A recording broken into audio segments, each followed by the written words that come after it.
Hello everyone again, and thank you for joining for our weekly machine learning study jam. So as I said, we've covered the linear regression on the previous session, and we learned about the term called loss. So today we're gonna learn more about the way we reduce the loss. So we are focusing on the training now. Let's see video first. Hi, my name is Cassandra Shaw, and I'm a programmer at Google that helps other groups within Google use TensorFlow. In this section, we're going to talk about reducing loss. Previously, we learned how to compute the loss, but how do we choose the set of model parameters that minimizes it? Well, what would be nice is if we had a direction to go in within parameter space, some sort of guide such that each set of new hyperparameters that we took on had a lower loss than the one before it. One way to get a direction is to compute the gradient, the derivative of the loss function with respect to the model parameters. For simple loss functions like the squared loss, the derivative is easy to compute, and it gives us an efficient way to update model parameters. Think of it as an iterated approach. Data comes in, we compute the gradient of the loss function on that data. The negative gradient tells us in which direction to update model parameters in order to reduce loss. We take a step in that direction, get a new version of the model, and now we can recompute the gradient and repeat. Pretend in one dimension, this is our loss function that maps our single model parameter theta to the loss. If we start off at a random value or initialization for theta, then we achieve the corresponding loss. We can then compute the negative gradient, which tells us in which direction we should go in order to minimize the loss. If we take a gradient step in that direction, we get a new loss. We can keep taking gradient steps in that direction until we reach a point in which we have passed the local minimum, in which the negative gradient will tell us to go back in the direction that we came from. How large of a step should we take in the direction of the negative gradient? Well, that is dictated by the learning rate, a hyperparameter that you can twiddle. If the learning rate is really small, then we'll take a bunch of teeny tiny gradient steps, requiring a lot of computation in order to reach the minimum.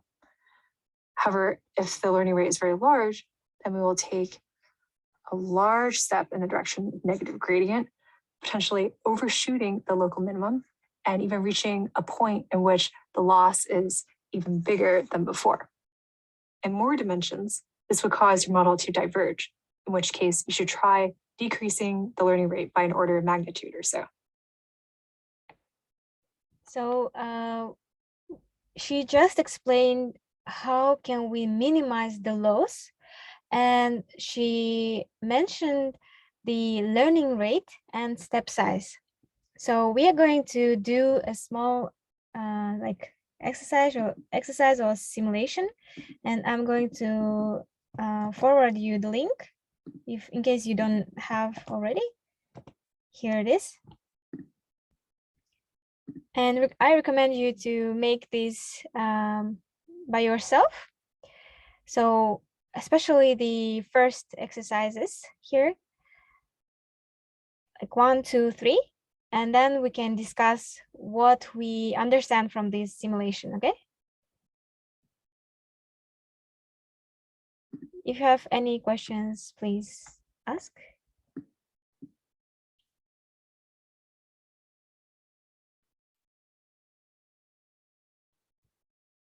So she mentioned about the learning rate, and here is the how it's called, the diagram, or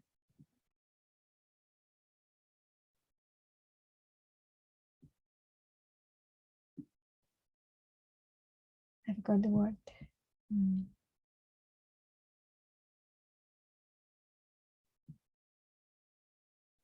Gradient. And there is also a single step size if you increase it or you want to reset everything. you need to click here, reset. And what you need to focus on is this graph, loss and value of weight.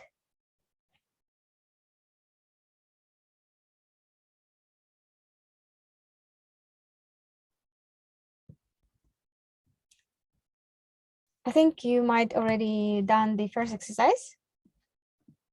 So if we change the learning rate to 0.03 and we keep hitting step button to reach this loss minimum value of loss. If I start doing it, okay, so after 1, 2, 3, 4, 5, 6, 7, 8, 9, 10. So it's more than 15 steps to get to the minimum value of loss, right? Then I can reset it. And in the second exercise, they ask you to try 0.1 learning rate. So we increase the learning rate, 0.1. And then let's see how much steps we need to get to the minimum value of loss. 1, 2, 3, 4. So it's definitely less than 15 steps as we've seen before. Okay, and let's see the last example, exercise 3. We have learning rate of 1. Okay, 1. Then let's hit step button, and we are missing the loss, minimum value of loss, overheating, right? So this simulation the aim of this simulation is to show you the changes that come from changing the value of learning rate and single step, and the importance of the value of learning rate. So it's important to make sure that it's not too small so that you don't need to make infinite number of steps to get into the minimum value of loss, but also it shouldn't be significantly like larger than the something in between, right? Not 1, but 0. For example, 3 to make sure it doesn't overheat the loss value. In case of, for example, 2, okay, so we are missing this loss. Okay, so I think it's clear for you. Let's go back.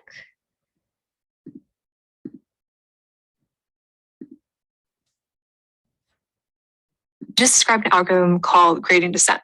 We start somewhere and we continuously take steps that hopefully get us closer and closer to some minimum.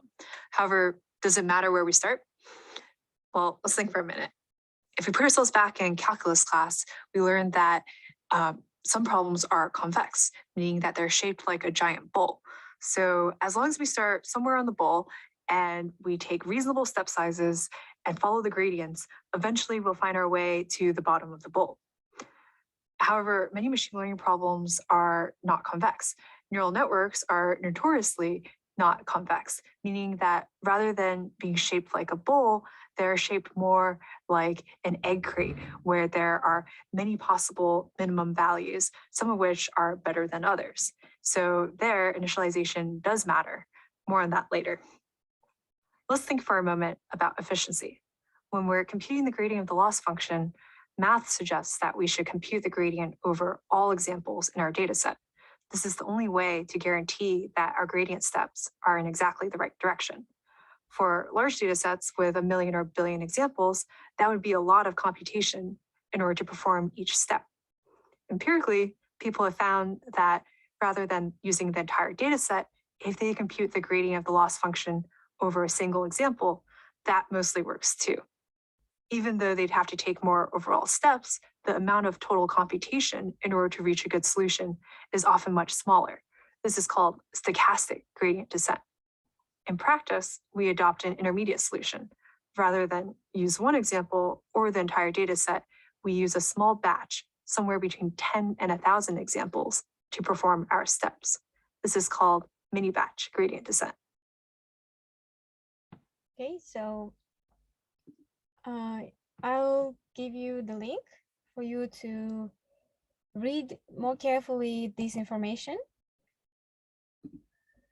on your free time.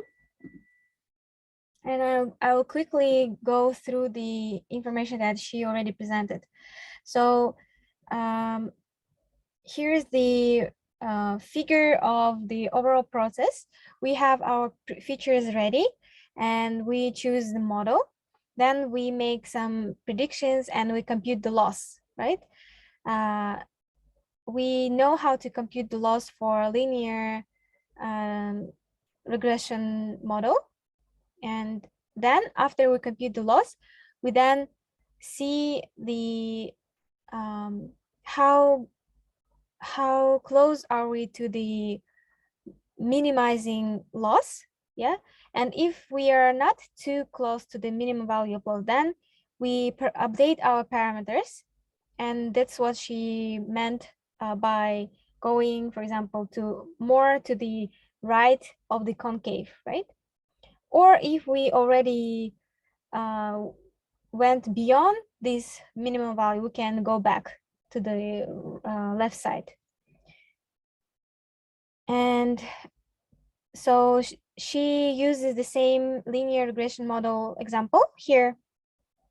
And she shows how to compute the loss. Okay. Then in the next section, she gives the example of what to choose as a starting point. So we have here the starting point here, and we know that to go closer to the minimum value of loss, we need to have a gradient, a negative gradient, right? And here she shows how to calculate the next point by using the just the slope value, calculating the x and y from the slope value.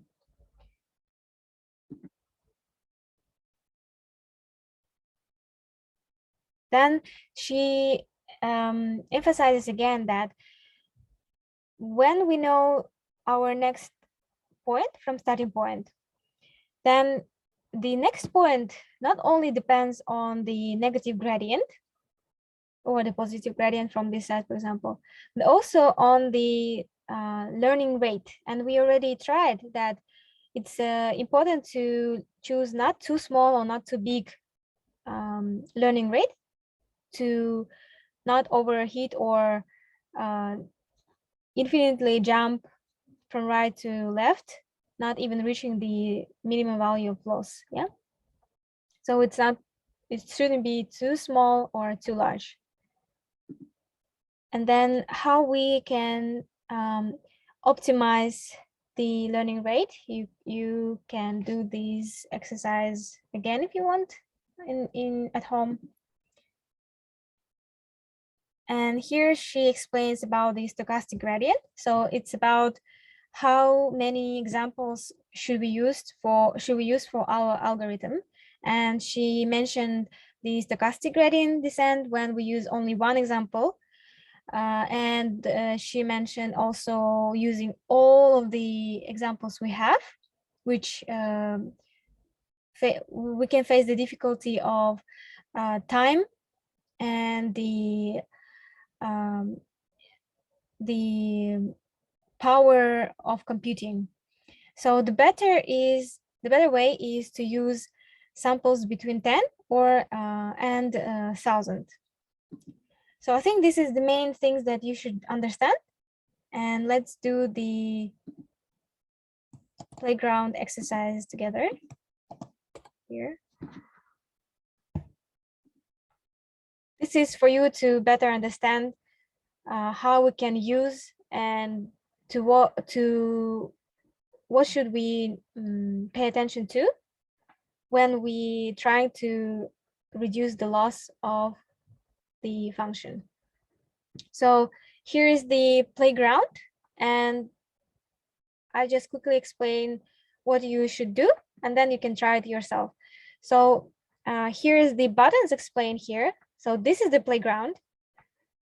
We can generate new like outcome of the model here, right? Then, for example, I am choosing this one. Then I can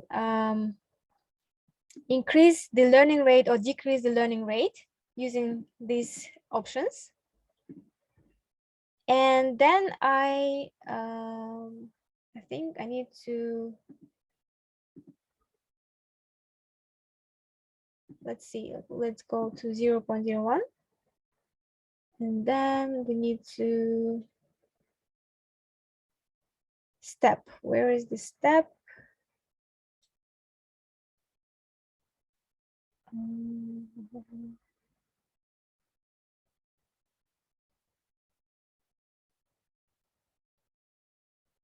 I forgot. Oh, okay. This is the step size. Okay. So we can see the difference in the data. So the orange color is what we predict the classification of the data should be. And we see here some blue dots are on the orange side and some orange dots are on the blue side. So we continue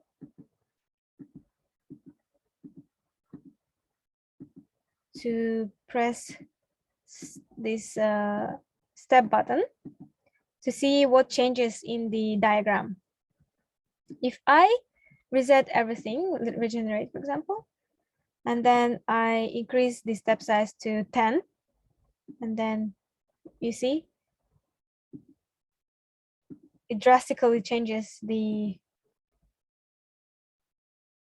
classification into two groups. And let's choose one. Okay.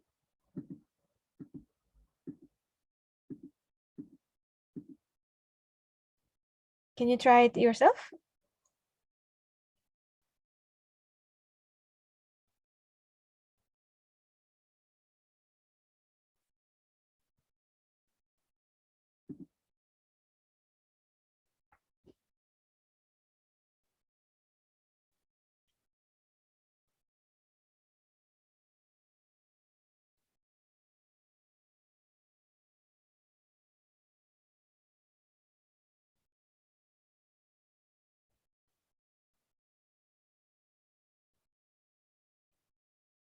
So they give the example, for example, we have some emails and two types of emails, spam and not spam. Or if you have any data set on your research study that you can group into two types. You can imagine here is one type and another. And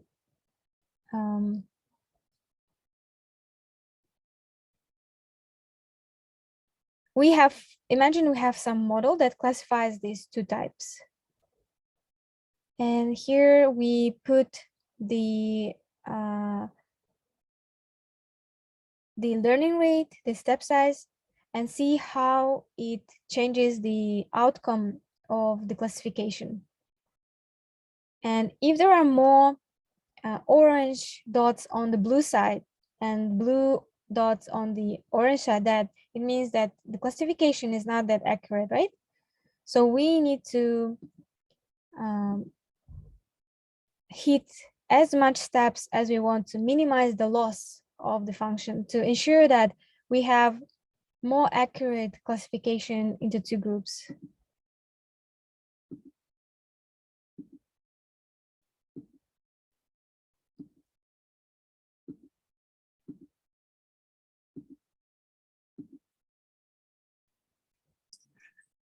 Like this, yeah.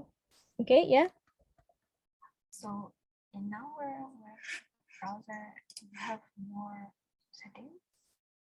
For example, activation, regularization, problem type, and for the data, we have like data percentage, noise, and batch size.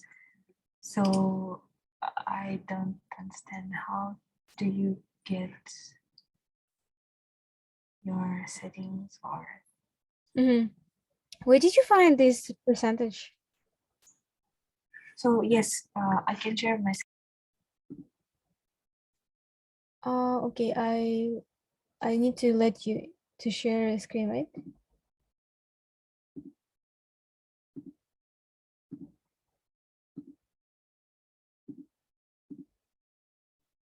Okay.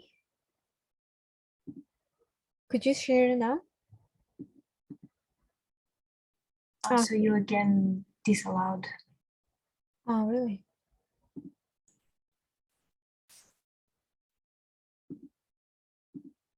Right now?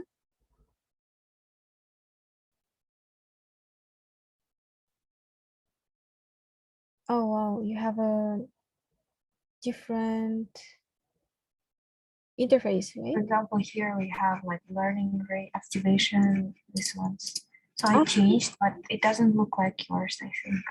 I see, I see. For example, You entered the playground, right? And I showed you on the, like, this is the playground. And I showed you here at the bottom of the page here. So that's why it's different. So they only showed here the minimum parameters that we can check, which is learning rate and the number of steps. Yeah. Let's check the playground itself. And okay, so let's see, let's choose, for example, this data, which have two clusters. can you please share screen? Oh, okay. Sorry, I didn't share.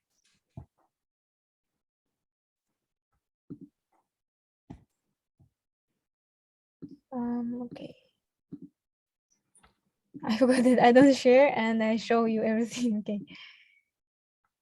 Can you hear? Can you see it? Yeah. So previously,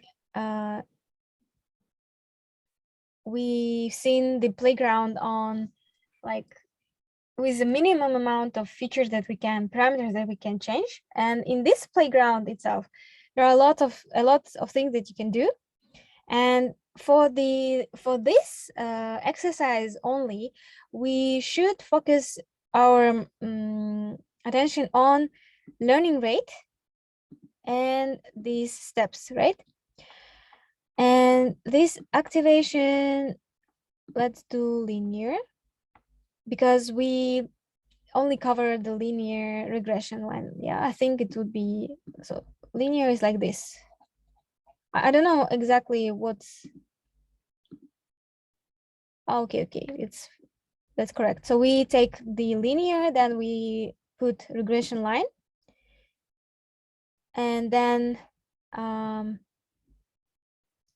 we don't need to focus much about the layers and features because we didn't cover it yet. So, okay, batch size, we know that for stochastic type, we can use only one sample. For another, we can use all samples, but we know that it can be like from 10 to 1,000. So it doesn't matter right now how much of the size you choose. So basically it's done, right? We have the learning rate that we can choose. We have linear regression type and data. I chose this one. So it's yeah, like this. So it's similar to what I have in the let me show you again.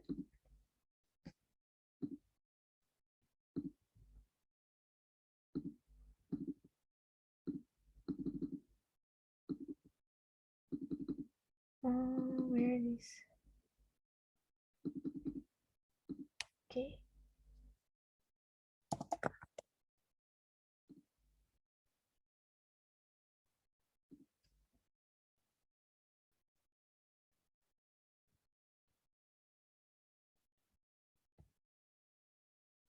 Reducing the loss, playground exercise.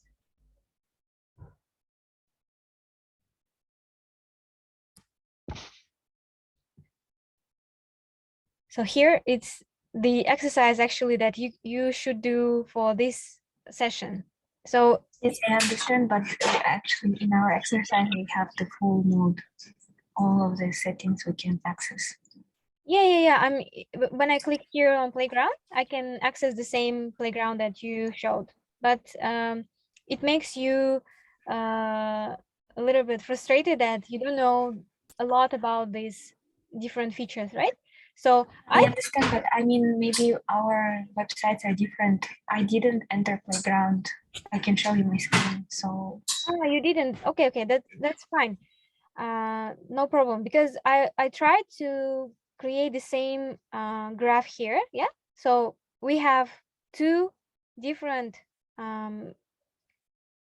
types of like two groups of data, and we have like a gradient, blue and orange. So it means we model that we have two groups and we want to fit the groups onto the model. So on the background is the outcome of a model, and these dots are data itself. So we want to make sure that instead of having orange dots on blue background, we want to see orange dots on the orange background. Yeah, and to do this we need to minimize the loss, and we do it by stating the learning rate value and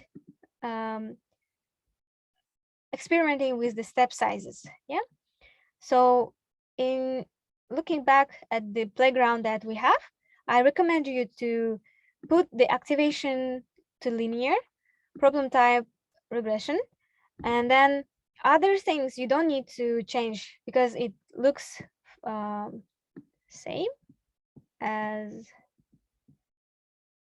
in my like this. I think it's better to use batch size 10. So it looks similar to what I have on my interface. And then we can now experiment. We can put dot here. Not dot, like this button. Yeah, I think we reached the almost accurate division of the two groups, right? So we took the 0.03. We can regenerate this diagram again and try super large learning rate like 10, and then press steps. Okay, so it's out of this magnitude. So let's do it learning rate 1 and press step. Okay, yeah, you see it tries to categorize two groups. Okay, like this. So we need only 2 steps to try to minimize the loss and categorize or classify 2 groups when we use learning rate 1. Yeah, only 2 steps. And if I took 0.3, then I need more steps.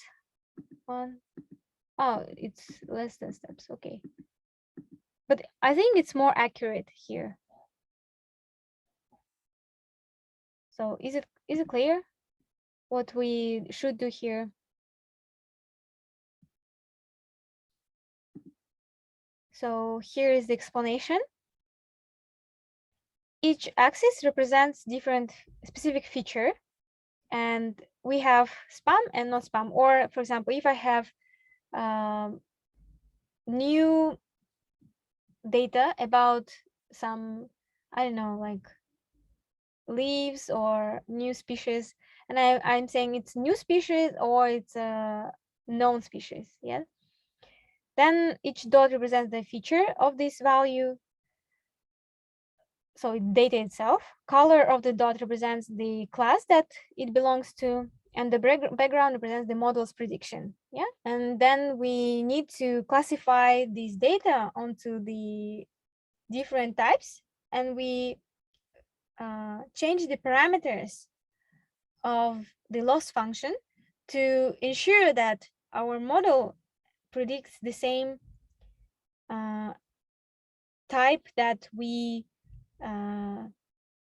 that it belongs to. For example, if I know that this is the new species, then it should be, for example, it's orange color, then the orange color of the background should correspond to the orange circle. Yeah, so that's why we trying to change the learning rate and press the steps here.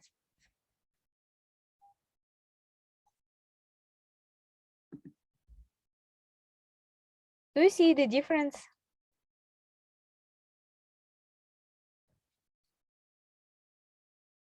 When you change the learning rate. Okay, let's use this one.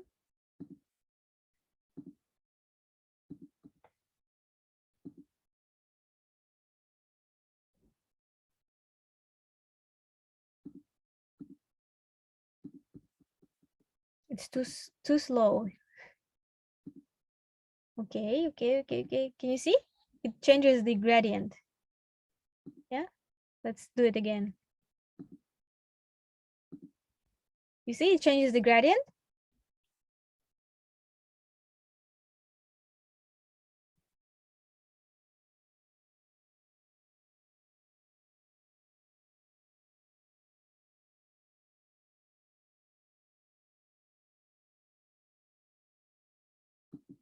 Yeah, so here is the ideal case. We minimize the loss. But it took us this amount of steps. I think it's, yeah. So let's do it. Let's check 0.1.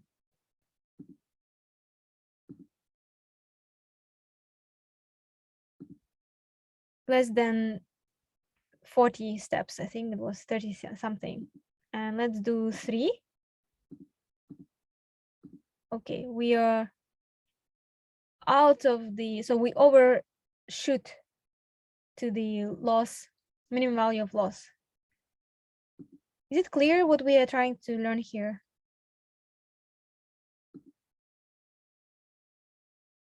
Sorry, I don't see you and I don't understand if it's clear or not. Okay, I see you now.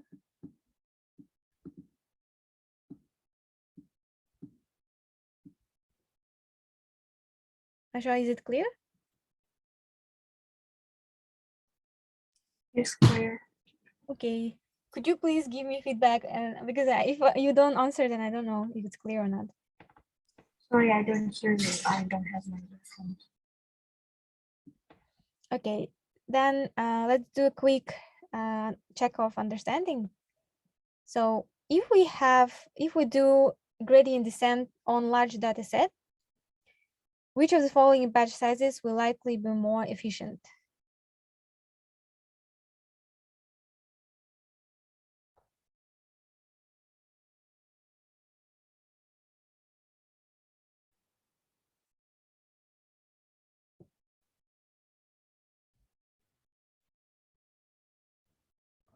First one.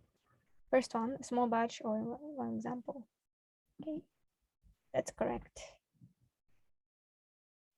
Because if we have extremely large data set, it's we need a computing power and time to analyze it. And it's better to use a small batch or even a batch of one example. Okay, perfect. So that's it for the machine learning part itself. So we are going through these all steps. And next time we will introduce some TensorFlow information. And I'll explain later what it is. And last time we did some small tutorial on NumPy, and one of the prerequisites for the machine learning is Pandas library.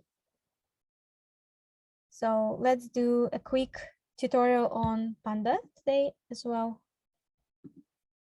I'll send you a link.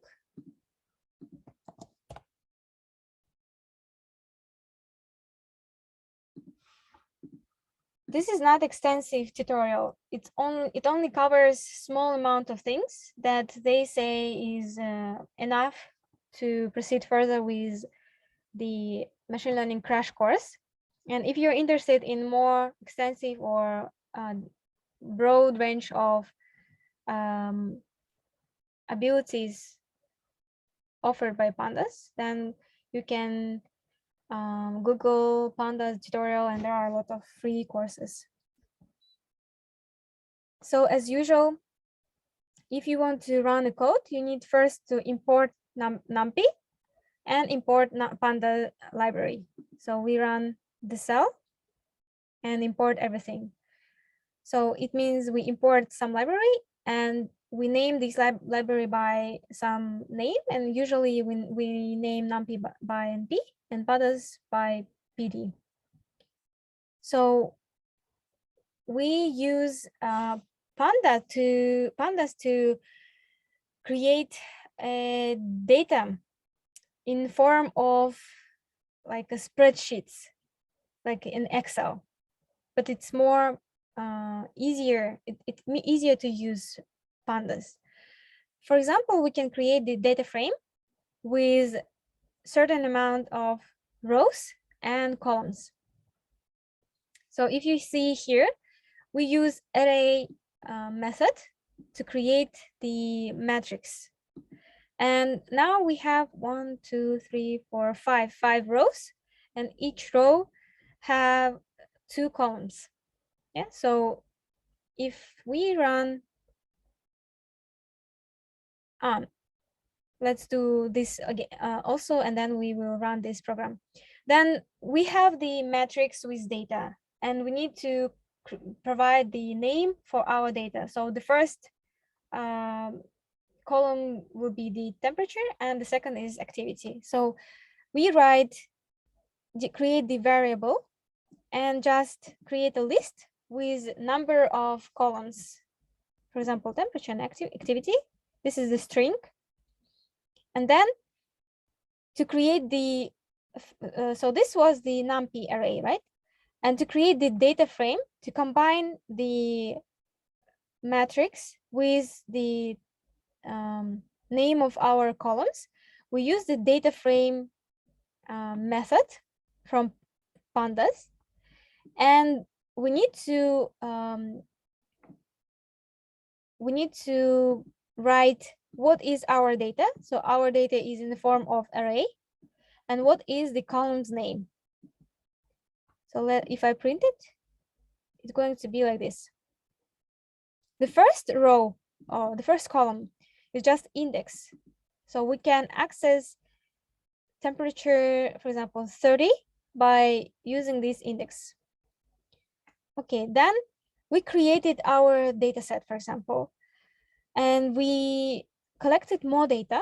Then we can add new column, or for example, instead of activity, we can add some, for example, adjusted. So this is adjusted, and we adjust, for example, the value of activity and save it into the column adjusted. So we create this column. We use the data frame. So this is my data frame. We use this name and specify the column's name, and then do anything that we want. For example, we can add 2 to our column activity, and here is the result. Or we can do any other math operations. So is it clear? If yes, then we can go further.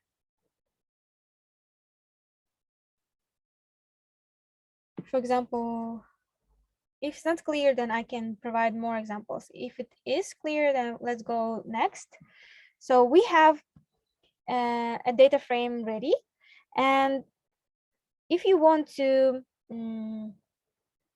access some part of your data, then there are different ways that you can do this. For example, if we want to only see the beginning of our data, for example, you have different types of data frames created and you forgot what was the values of these different like spreadsheets or data frames, yeah? So you can use the method head and specify the number of rows you want to see. If I comment all of this, if I let me do it like this.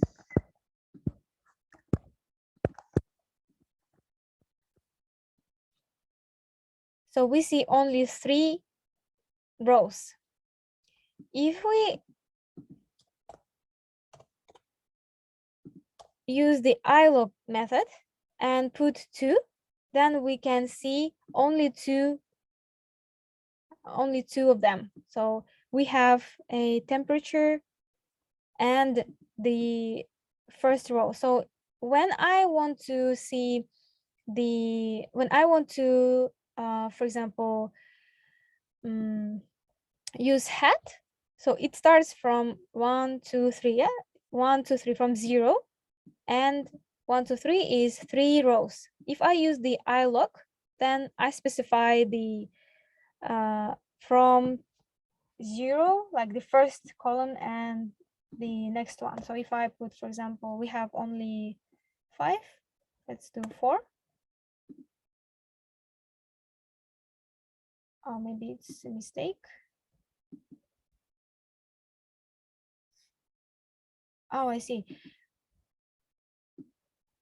So ilog, I see. So ilog retrieves a specific row.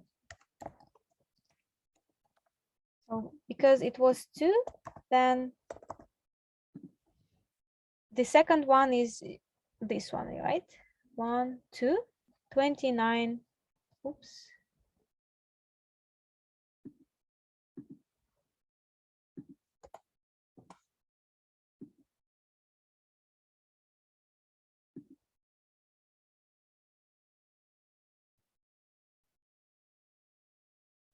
Okay, let's do 29 and 11. 0, 1, 2. Yeah. If I put 4, 0, 1, 2, 3, 4, 14, 15, 17. Yes. Okay, we did this. Then if I use a range of numbers, then we just specify the number of rows we should see. Only 1 to 4. Let's see it. 0, 1, 2, 3, 4. And I think it's same as Python range. So we've covered this in our Python course. For example, we say for I in range something, like I want to 4. And this means that we are considering only 1 till 4 exclusively. Yeah, that's why we have only 1, 2, 3. And the last one is specifying the column name, temperature, and we're only gonna see this column. Oops, only this column.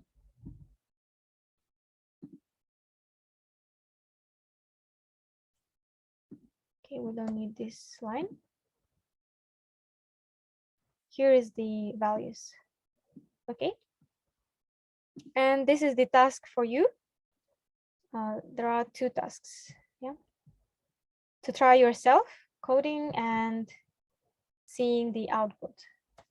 And I'll give you about maybe 5 minutes to make first one, and then we will check the answer.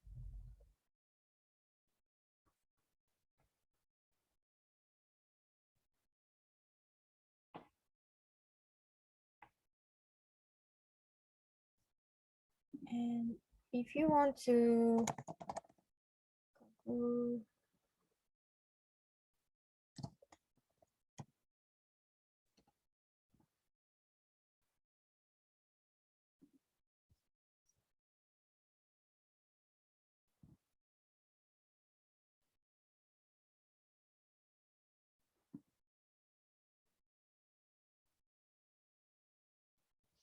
here.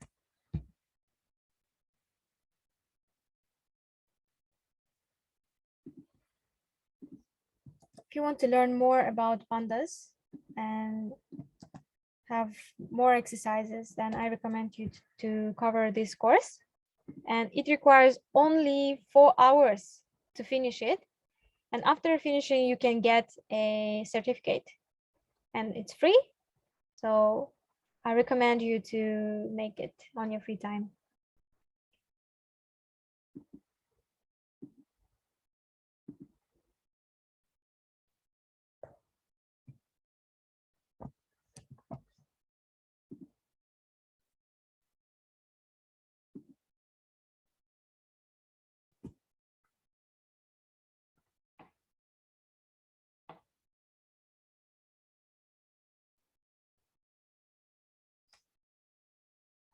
Okay, so you need to populate with random integer between 0 and 100. I think we didn't cover this on our Python course yet.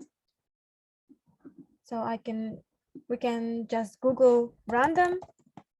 We covered it on the NumPy, right? Random rand integer.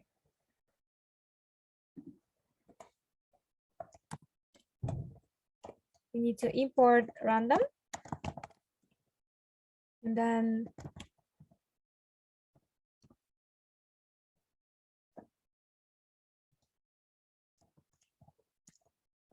round int. And from 0 to 100. So for example, it's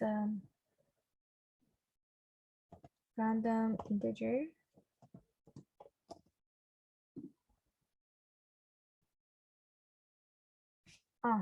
We need to print it to check if it works. I think it works. 52. And if I run again, 73. So I'll help you with this. And then you can go next to populate the data frame.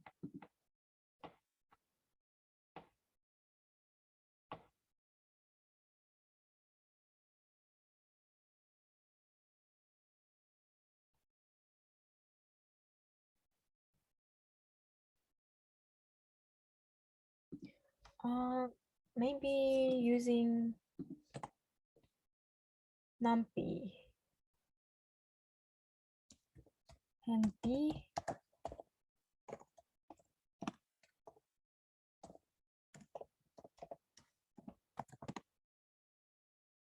You can use these suggestions as well.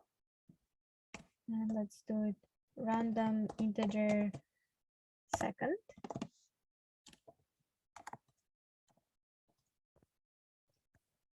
Okay, 0 and 100.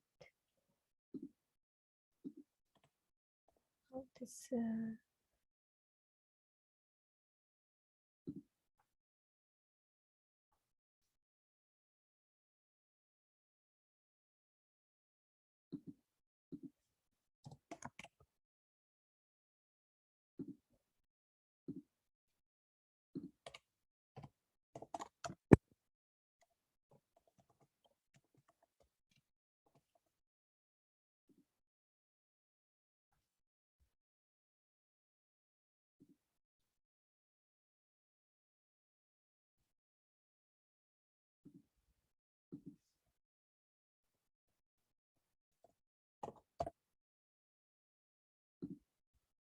okay, so I used the suggestion, it was random integers, and it says it was deprecated, and they suggested me to use round int. So if you know some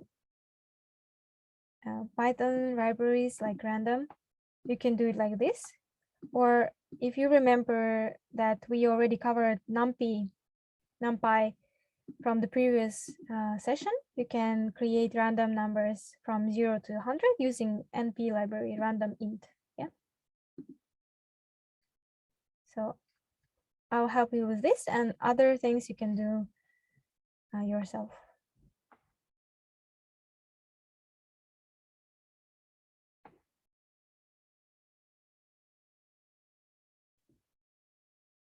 If you're ready, then if you want to share your ideas, how can we do the first task? Please share with us, or just let's discuss the task, the idea, how to approach it.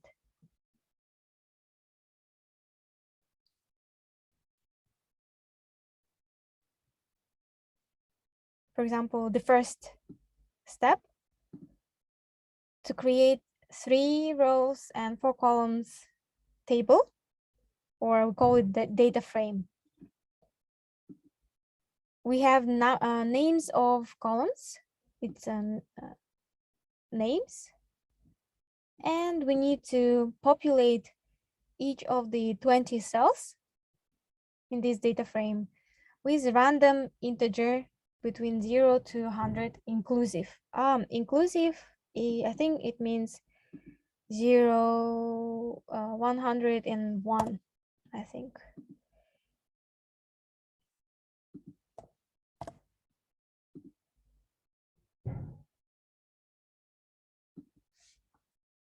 So how can we create a data frame with 3 rows and 4 columns? You can just unmute yourself and share your ideas, or write in the chat.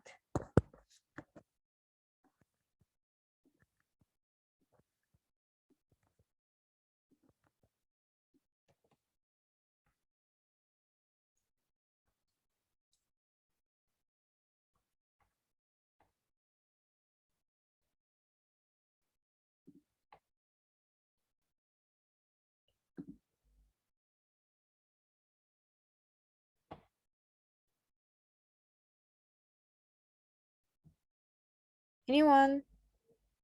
Okay, let's, okay, we have one more. Tomoki suggesting, okay, let's print his answer and go through it first. Okay.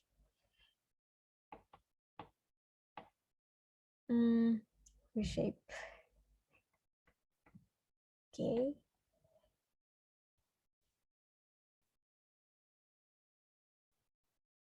So first of all, Tomoki created a, how to say, the matrix of random integers, and he specified that we only need 12 numbers. Then he used the reshape method. Let's go one by one.